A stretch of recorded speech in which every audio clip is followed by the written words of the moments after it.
Have you ever seen a car crash, whether it was in person or online, social media, anything like that,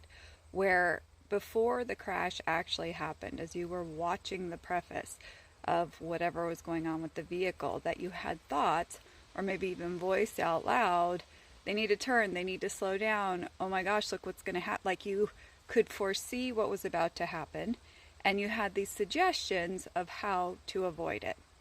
I find what happens with a lot of horses is that we very much are waiting until, if you will, the car crash, until things go wrong, until things fall apart, before we start to say, I don't like that, that's not good, I don't want my horse to respond that way, without ever acknowledging what are the ways in which we're communicating and does it have value to the horse. And I find if we think in terms of the car analogy, that if someone says, wow, someone needs to hit the brakes so they don't crash,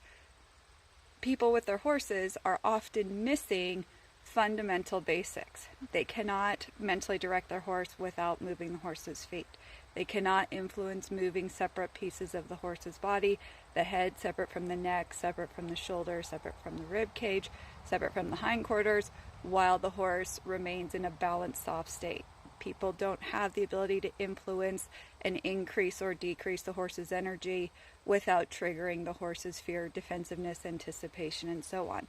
People often have a halt that is more contained, where the horse is mentally anticipating or mentally elsewhere despite his feet moving, without the horse ever acknowledging or learning to mentally check in with the human at the halt. We have many horses that have been conditioned to certain locations or certain interactions or certain patterns, maybe in the catching, the tacking, the groundwork, the warm-up, those sort of things, and we no longer have thinking horses. Without these fundamental basic tools, we're basically setting the horses up continuously for ongoing car crashes. Now, the severity of the crashes might vary, if you will, but what happens is every single time we ask something of the horse, we are basically leaving it up to the horse without the skill set to successfully navigate whatever we ask of him. And so each time we are teaching the horse to actually be fearful, to be defensive, to be anticipative, to increase tension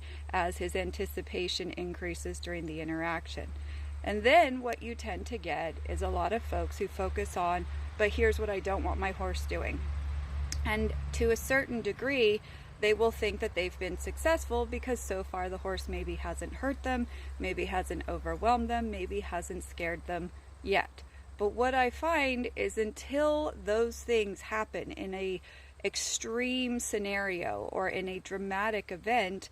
folks are taught that the chaos, the anticipation, the tension, the agitation, the defensiveness that we see in so many horses' behaviors is normal. And we are often taught to justify it, that that is just how horses are, rather than having a general populace educated to start to recognize what are the fundamental basics in educating ourselves, in our skill set, in our awareness and understanding of horse behavior and communication, and also being able to learn to prioritize and value acknowledging the horse's feedback. So instead of constantly being critical of the horse's feedback and defensive because he may seem resistant towards our communication, instead, why aren't we asking the questions of what is it that we're doing in the interaction, or what are the holes in the horse's education that is creating the defensiveness every time we go to interact? I feel like this is a fundamental piece that is missed in many professional equine folks in their education, in their teaching, and so it creates this vicious cycle with the public where people are paying for lessons, people are paying for clinics, they're paying for online information or groups or coaching or whatever might be going on, and yet nobody is actually talking about the foundation that so many horses and humans' education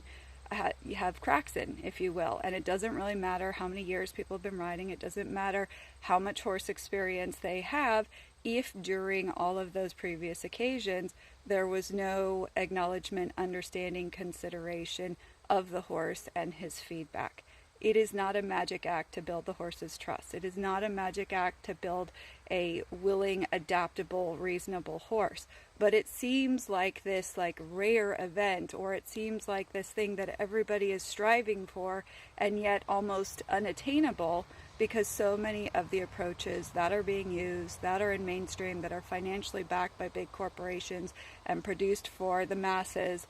is really about giving the human convenient quick fix solutions that has nothing to do with if it's appropriate for helping educate the person and their horse in a way that will create long-term quality results. I'd love to hear your thoughts.